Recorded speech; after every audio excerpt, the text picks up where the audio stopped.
discussion orderly so the public may receive the clarity it deserves.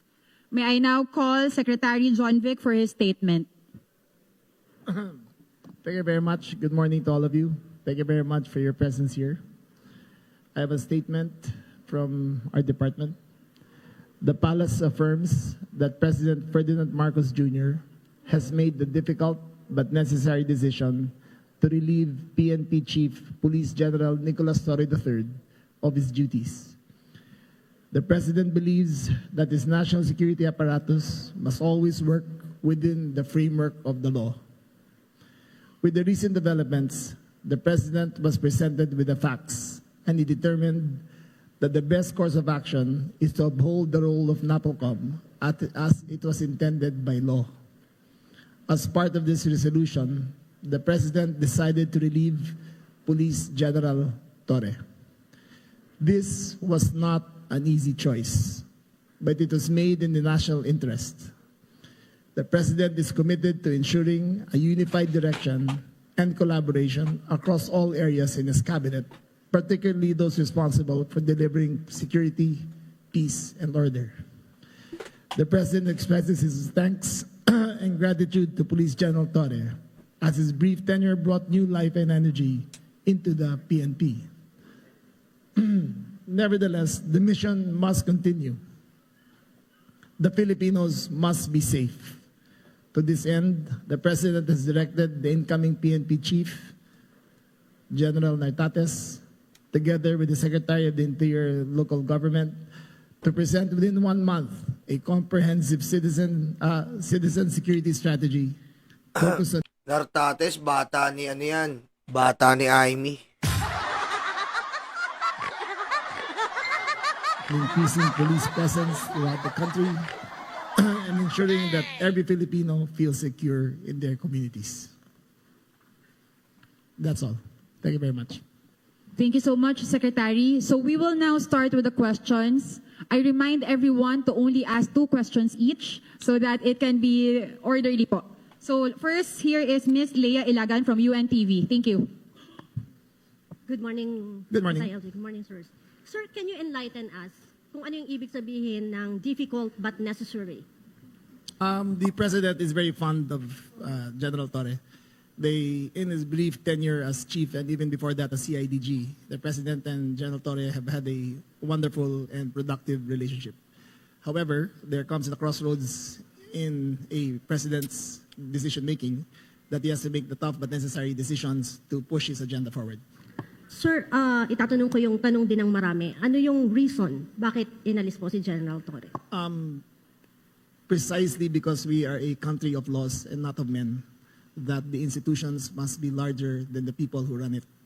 And in this case, the President saw it necessary that the institution of the PNP and the NAPOCOM be upheld as according to the spirit of the law as it was created. Sir, may connection ba ito doon sa... Ito na yan. Follow up na lang, sir. Okay. Last na, sorry. Sir, para lang mabuo yung storya. Sir, may connection ba ito doon sa nakaraang resolution ng NAPOLCOM na hindi po nasunod? Parang hindi naglabas o hindi na sunod ni General Torre? Yung NAPOLCOM resolution ng mga reshuffle ng mga opisyal? That, among other things, is part of the consideration of the President. Okay. Thank you, Ms. Leia. Thank you, sir. Third, Ann Malonzo from Sunstar. Sir, good morning. Sir, Yes. so my first question, saan na po ngayon ang i-assign si General Torre and what will happen, sir? Kasi nasa kanya yung 4-star. Sayang, hindi mo na pinag-retire, no? Sayang.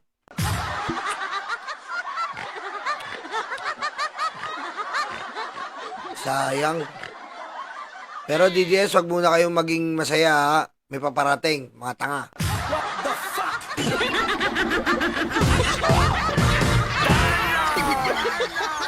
Yes, that issue, General Torre has been informed of his relief. He has the option of retiring or staying, but the question of the 4-star will be with the NAPOCOM to take up. But that is a collateral issue only to that who will be running the PNP, which will be formally, as of today, General Nartates. Any words, nag-usap na po kayo ni General Torre about this matter, sir? I have tried to get in touch with him. I made 5 phone calls last night. I think he was in a dinner, but he was duly informed, properly informed of the decision of the president. Okay. Ma'am, last, hindi kayo sinagot, sir. Hindi kayo sinagot ni General Torre. We have our own forms of communication, and he did acknowledge. Thank you. Mr. Mark Makalalad of DZBB. Ay, Secretary, good morning. Obviously, yung pag-relieve kay Chief PNP, unpopular decision. Dahil nagkaroon ng conflict previously sa resolution ng NAPOLCOM and PNP, hindi po napatupad yung order. So how do you intend to manage the public's perception na yung leadership ng PNP ngayon is stable sa kabila ng pagpapalit ng leadership Is stable? stable, And yes. wala po itong bahid ng politika. That is precisely why we are doing this, because we want to take politics out of the equation. When you have issues arising, you must resolve it according to the rules of the institution, and that's what we are doing. This is not a popularity contest. This is a question of maintaining the integrity of the institution.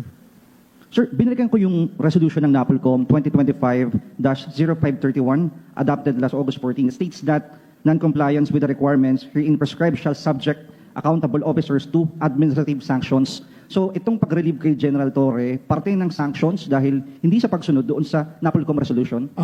There is no sanction. The NAPOLCOM has not taken any sanctions as a body, nor has it been discussed, nor has it been filed. This is a personal decision of the president, and he has, after careful perusal of the facts, the order came from the office of the president and not the NAPOLCOM. Okay. Go ahead, just go ahead okay. one more. Yung 4-star, kailan po makukuha ni General Natates? You will learn about that sooner, as soon as the NAPOLCOM board convenes again next week. Okay. Thank you po. Thank you. Mr. Edniel Paroza from DZRH. Sir, follow-up lang dun sa last question. So yung turnover officially kay General Natates ay mangyayari ngayon. Yes. Sir, balikan lang namin sir yung comments or yung actions ng Malacanang. Ano yung exact na comments ng Presidente pagtapos ng medyo pagkakaiba doon sa NAPOLCOM order? Tinangkahan niya bang mamagitan o Rizal ba? Well, as I read nung binasa ko, he has to make sure that the national security apparatus is always in one direction. And in this case, there was the president felt that he had to straighten things out, and the decision was made to replace General Torre. Ano na lang sir yung marching order ng Presidente sa bagong PNP chief kay General Natates? Well, as I stated earlier, the PNP chief and I will have to present within 1 month a comprehensive citizen security strategy focused on public safety. May mga inaasahan ba tayo sir na drastic changes doon sa response natin sa 911 at iba pang programs na in-implement ngayon sana ni PNP Chief Torre? I do not believe that that is part of the agenda. We will launch the Unified 911 on September 12, and General Natates will take cognizance over that. It is an improved system. It is a more responsive system, and I think that people will see the difference. Nakakapanginayang lang, no? Sobrang nakakapanginayang. Yung 911, mabisa yun. Daming, ano talaga, no? Ang daming natutulungan. Malaman natin yan. Basta, magugulat na lang kayo. But from now till then, the 5-minute rule of General Natates, of General Torre will still be in effect, and we expect General Natates to continue the good works that General Torre has started. Okay. Thank you so much. Mr. Manny Tupaz from Philippine Star. Sec, good morning. Tates, bata talaga ni Amy to eh.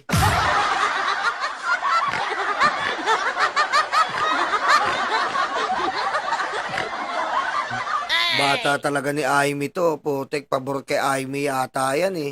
Wala kang puso, hayop ka!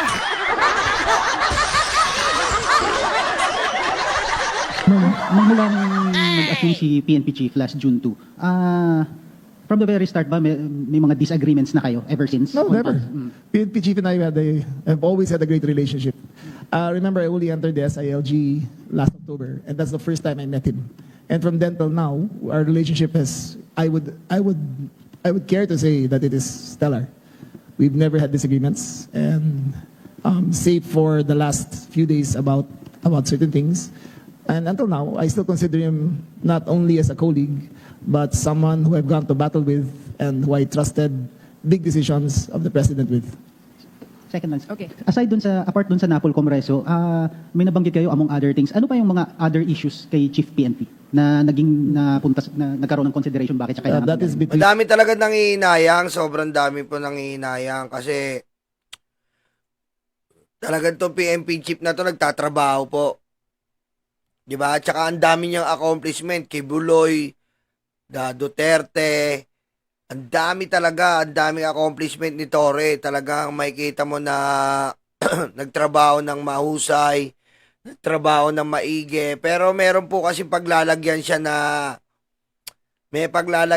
na mas kinakailangan siya doon. Okay, mas kinakailangan po siya at abangan po natin yon. At nagulat nga rin ako nagulat din po tayo, tapos marami na nagsabi sa atin, syempre diretso sa Malacanang.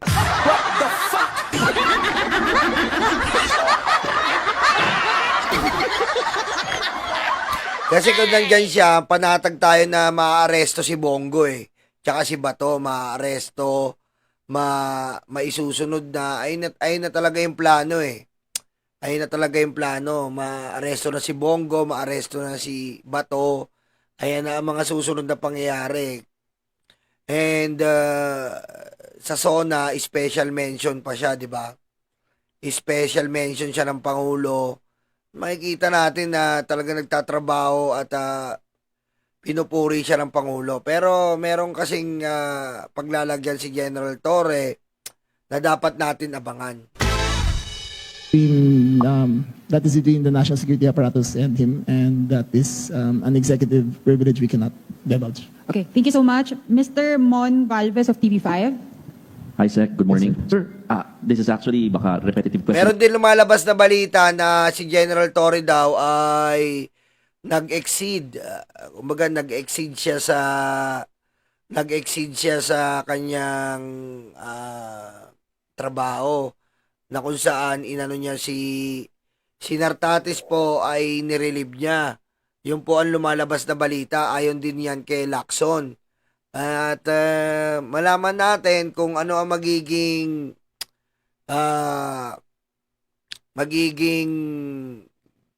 paliwanag ni General Torre dyan. Kasi ka-GC namin yan Hindi pa nagre-reply, baka tulog, busy pa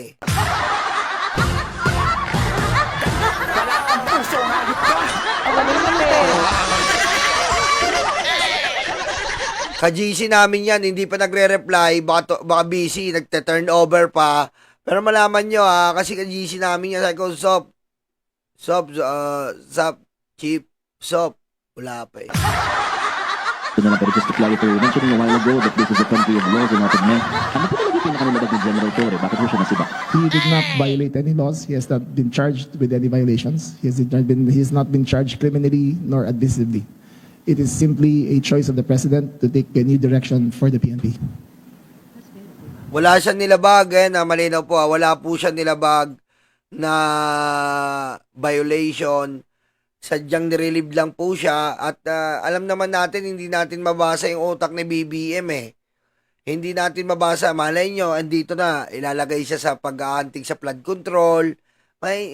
Malay nyo, ilalagay siya dyan sa marami pong option. Hindi naman po pag PNP chief ay doon na natatapos, 'di ba? So abangan po natin at hinihintay lang natin yung feedback sa GC. Wala pa, busy pa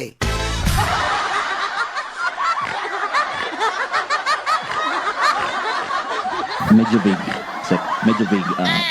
What is more vague than he didn't violate any laws. He has not been charged with any administrative case. He has not been charged with any criminal case.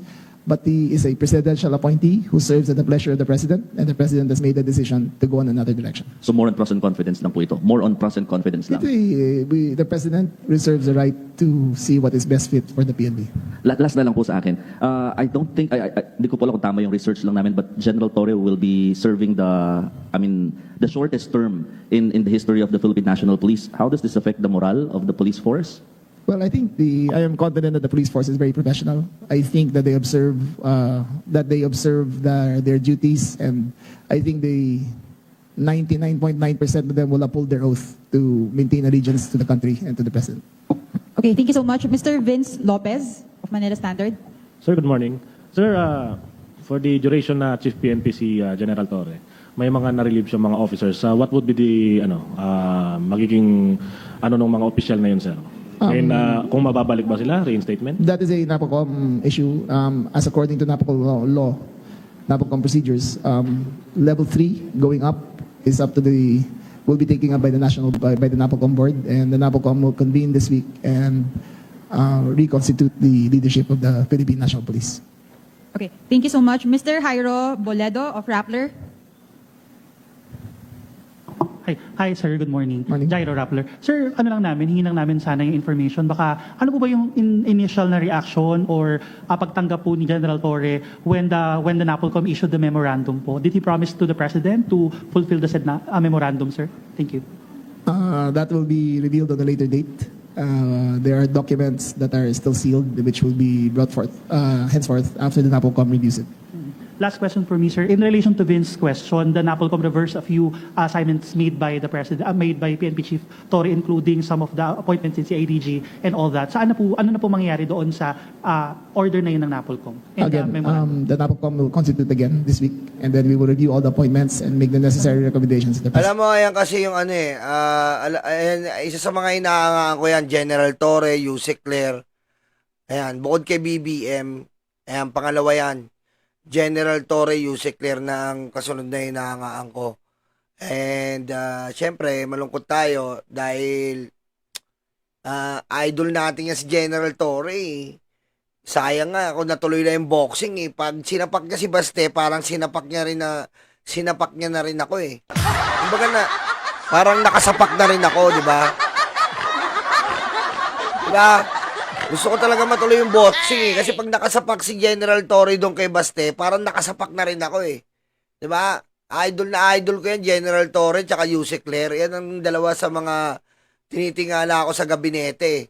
Siguro pumapangatlo si Dizon, si Vince, si DOTR. Yan ang mga tinitingala natin eh. Diba? Kaso, malaman natin to kung ano ang kahinatnan.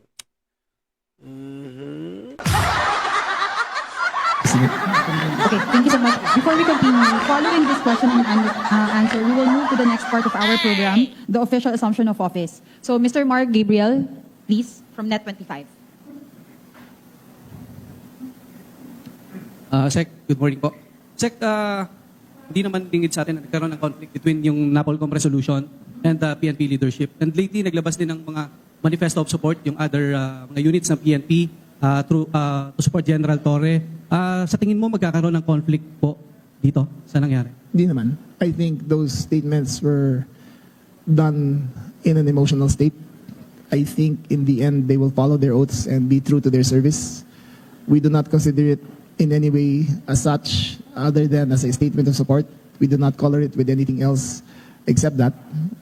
So we do not expect anything different from the service after this turnover occurs. Sec, tanong lang. Did you recommend the relief of General Torre after this conflict? Sir, that is a prerogative of the President. I have no say whatsoever. Malinis daw si Romulia, hindi niya daw sinabi kay President na si Baken. Ayan ha, malinaw ha. What the fuck?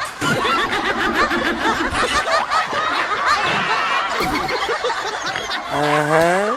Malinis daw si Remulia ha. Siyempre malinis din si John Vic tsaka si Boying.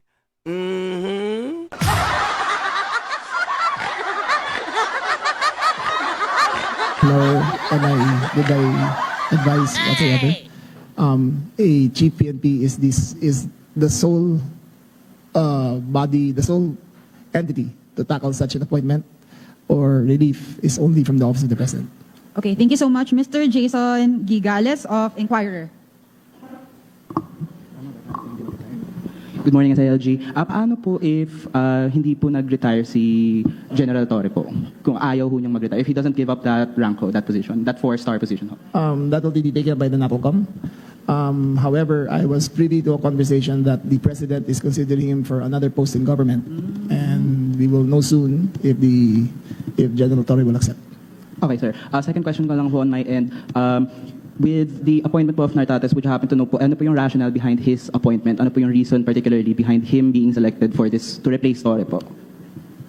Again, your question was... ano pong rationale behind Nartates being the selection to replace Torre? Well, General Nartates has served the PNP with distinction much less with honor and with integrity. The president, while ruminating through the papers and through the qualifications, so that General Tetes was best qualified to be the next Chief PNP. Okay, thank you so much. Ms. Marlene Padiernos of DZMM. Hi, Sec. Sir, nabanggit niyo kanina walang naging paglabag si General Torre na posibleng naging dahilan ng kanyang pagkakasibak po sa service, sa pwesto po. However, sir, ano ho ba yung nakikita niyo hindi ba nasiyahan sa serbisyo ni General Torre? And nung nalaman po ninyo na aalisin siya bilang Chief PNP, nagawa niyo ho ba siyang, nagkaroon po ba ng pagdepensa kahit paano para mapa-stay siya doon sa kanyang post, Okay, sir? in terms of the reasons behind it, again, I defer to the president. He is the sole entity to answer that. We just received orders. I can, with all honesty, say that the General Torre and I talked several times regarding the situation, and even the president and him talked several times, and the conversations were very candid and very. There was no intensity to it. And it didn't lead to anything more than conclusions after that by the president. Sir, I understand na bagit niyo na po kanina na wala kayong inaasahang conflict within the Philippine National Police kung sakali man dahil dito po Rosenhart, thank you, thank you. sa biglaang pagkapalit ng hepe. However, sir, nung nakaraan kasi nabanggit kanina may mga nagpahayag ng pagsuporta kay Chief PNP, kay Sir General Torre, and may ilan po na nanawagan pa ng pagbaba niyo po sa serbisyo, sa pwesto bilang SILG.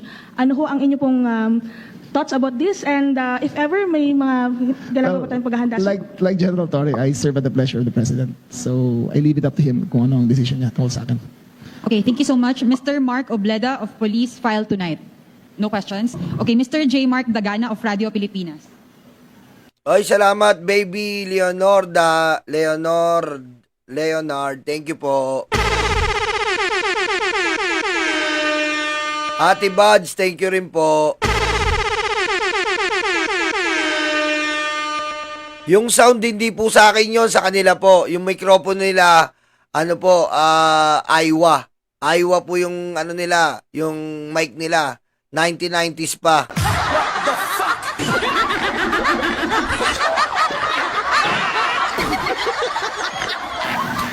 Okay.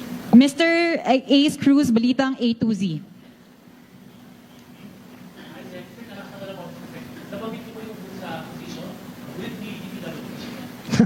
We will have to wait for the president to make the announcement. I'm not at liberty to. I actually don't know for a fact of what will be offered to him, but it has been brought about during our conversation that he is thinking of offering a position to the former chief PNP. Yes. Okay. The president said that, sir? Yes. Yung usapan nyo? Okay. Yes, he is being considered for another position because the president still believes in his capacity, in his organizational strength, in his vast experience in the service. So the president believes that he can be of use in other positions critical to the nation's development. Okay, thank you, sir. If there are no more questions, are there any more questions? If there are none, we will now proceed with the official assumption of duty. 2-minute break, I think. Sec, would it be fine? So that okay, 2-minute break and then we will assume. Thanks.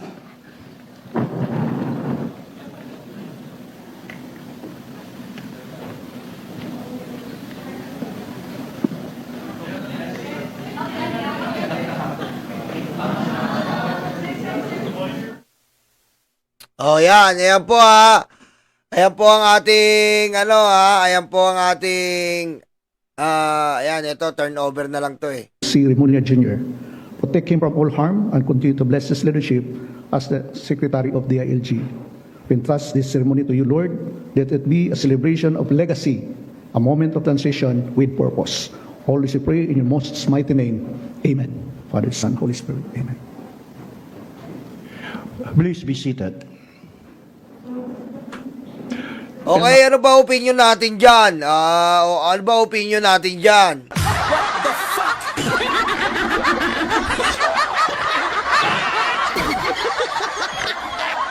Isa lang masasabi natin dyan. Sumasaludo tayo kay General Torre. At ito ay malaki talaga na para sa akin, kontrobersya to eh. Alam niyo naman ako eh, pag naiinis ako, naiinis po ako talaga ngayon kasi ganyan po. Antayin na lang natin ang desisyon ng Pangulo dahil si Pangulo ang ating pinagkakatiwalaan. Siyempre, yung mga ibang gabinete dyan, hindi na tayo magbabanggit. Baka maraming na-insert. Kumbaga may insertion sa Senado, may insertion din.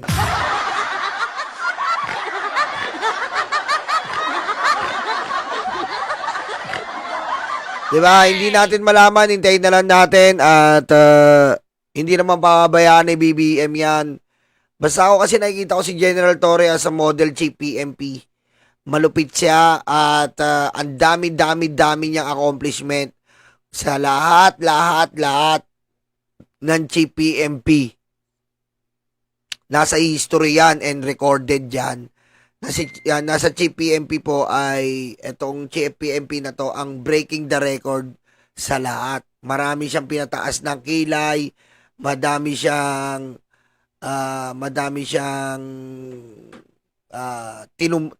tiniklo, 'di ba? Tiniklo ng mga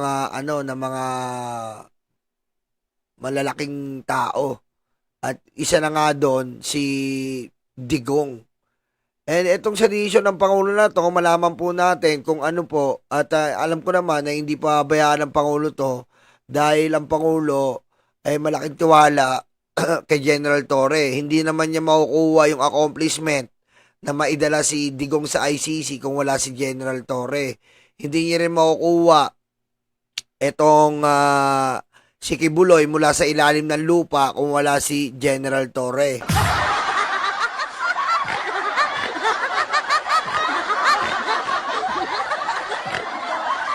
At si Nartatis po, bataan ni Aimee yan. Okay? Bataan ni Aimee yan.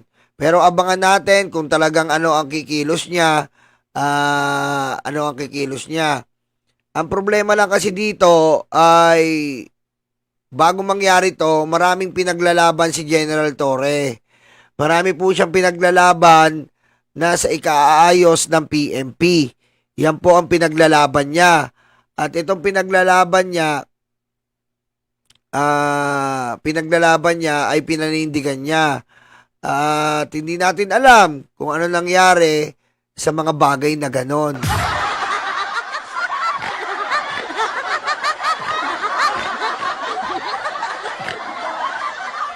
Okay, hindi natin matatago na hindi po tayo naiinis. Naiinis po talaga tayo ngayon. Dahil si General Torre with Yusek Claire, magandang kombinasyon po yan. Napakagandang kombinasyon.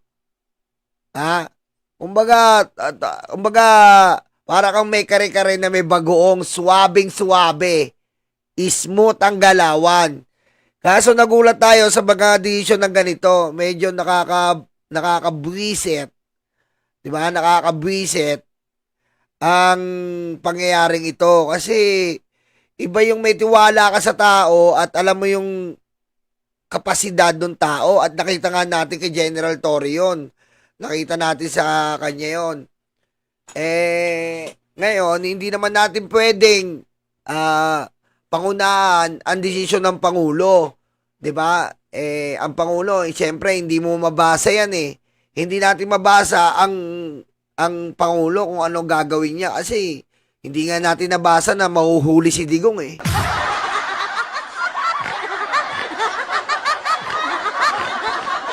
Diba? Hindi nga natin nabasa noon na mahuhuli si Digong. Hindi nga natin nabasa noon na si Kibuloy mahuhuli. Hindi natin nabasa noon na papa-stop niya yung pogo. Hindi natin nabasa yon. Kaya kung hindi natin nabasa yon, wag muna nating husgahan ng mga pangyayaring ito. Pero ako talaga nabibisit ako.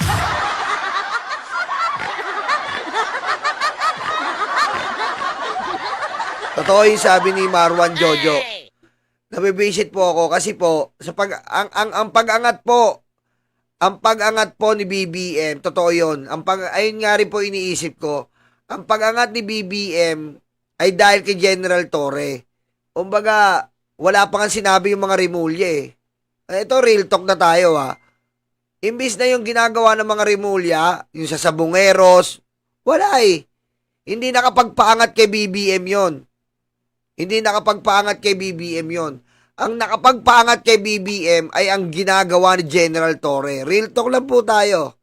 Real talk lang po tayo. Hindi po natin sinisiraan yung mga Rimulya. Pero sa lahat ng ginanap ng mga Rimulya, tingnan mo si John Vic na nasita pa nga yan sa ano eh. 'Di ba? Si John Vic, nasita pa nga yan eh. Nasita pa sa weather update niya na parang unprofessional. 'Di ba? Pero kay General Torre, nakita mo yung galawan niya kung ano ang gusto ng sambayanan, nabibigay ni General Torre. Nabibigay niya eh. Nabigay niya si Kibuloy, nabigay niya yung mga DDS fake news vlogger, nabigay niya syempre nabigay niya si Digong sa atin na naipakulong sa ICC. Wala pong maglalakas loob. Sinong pulis ang maglalakas loob na arestuhin si Digong?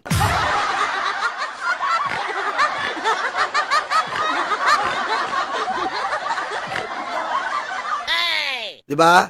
Sinong pulis po ang magkakalakas loob na arestuhin si Digong? Wala po. Si General Torre lang. At kung nadidismaya kayo, siguro triple ang pagkadismaya ko. What the fuck?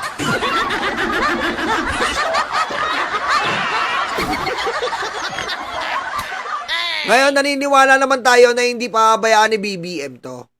Hindi po pababayaan ni BBM to na nakahang si General Torre dahil hindi po niya isasawalang bahala ang mga bagay na naitulong ni General Torre. Ngayon, ito na ang problema nga natin na paano nga yung pagka-aresto kay Bato at kay Bongo. May implement nyo ba na maayos yan? Kaya ba ng kapasidad nyo na arestuhin yung mga yan? Kasi nagsasawa na ang mga tao, nagsasawa na kasi ang mga tao sa mga pabebe moves. Hindi na uso po kasi yung pabebe moves ngayon eh. 'Di ba? Hindi na po uso ngayon yung mga pabebe moves na kesyo hindi maaresto. Alam na uunahan na namin kayo. Siyempre idadailan ng mga ibang pulis diyan, hindi maaresto, senador. Pero pag si General Torre po nandiyan kasi, walang imposible kay General Torre. Parang lahat ng kumbaga si General Torre kasi yung expect the unexpected, ganun po siya. Expect the unexpected. Parang nanonood ka ng pelikula na hindi mo inaakala, ganun ang ending. What the fuck?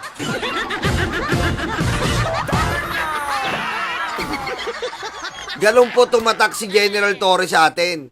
'Di ba? Hindi mo ni nakaalang susuntukin niya si Baste at naging bakla nga si Baste. Tucho pala yan! Tucho pala yan!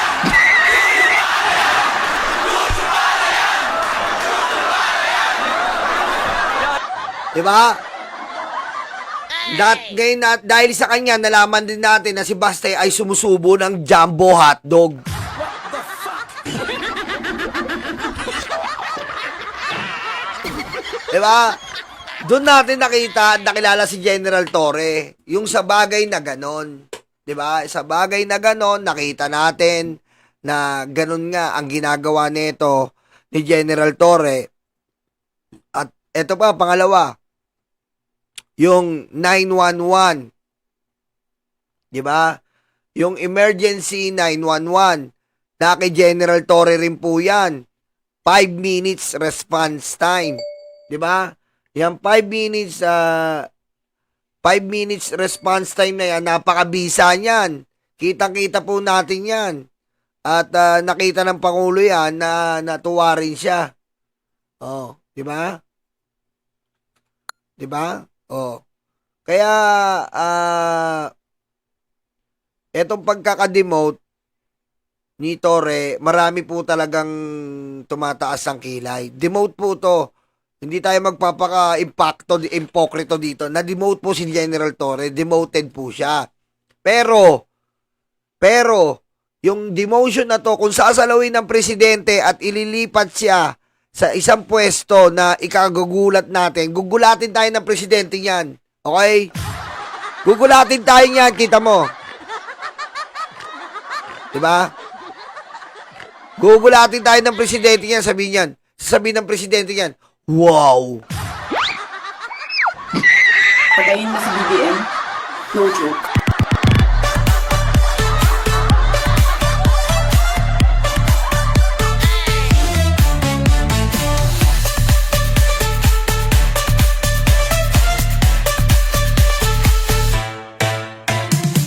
Diba?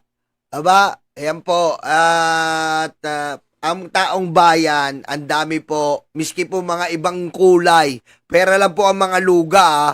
Huwag natin sama yung mga luga kasi walang utak yun eh. Yung may mga utak lang, nirerespeto natin yung kakamping at dilaw. Yung mga kakamping, dilaw, mga loyalista po, ay talagang nagpayag na po ng pagsuporta kay General Torre. For example, Laila De Lima, sabi niya, bakit ganon? Kung sino ang nagtatrabaho ng mahusay, siya pa ang natanggal. Eh, totoo naman po, nagtatrabaho po talaga si General Torre ng mahusay. At hindi natin alam. Ngayon, malaman po natin, at iba pong mga kakamping, ang sabi naman po, ito po ay nangyari dahil po, pinagtulungan daw po, sabi ng mga iba nating mga kaibigan at mga pinagtulungan daw po ng magkapatid. Dahil alam naman natin, ang Remulla ay baka hindi natin malaman. Ayun din po ang lumalabas na issue. At pangatlo nga po, madami siyang napitik na matataas. Yun din po ang pangatlong lumalabas na issue. Ngayon matatapos lang yan pag si BBM po ay nagsalita. At hindi naman po porket nililib si General Torre ay wag na kayo mabwisit. Ha?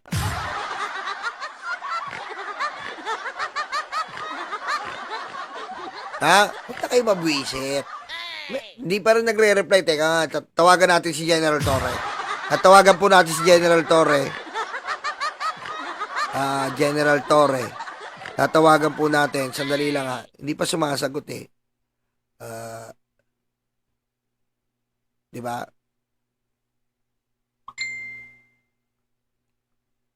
Ayaw talaga sumagot eh. General Torre. Ayaw sumagot.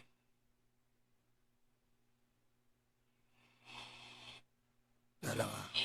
Request from Congressman Percy Santana that we conduct a motu proprio aid parade in aid of legislation on the reported request of the United States government that is for the extradition of Butik. Iba pala to. Si Jinky Luistro itong na-video call ko. Patayin mo si BBM, no joke.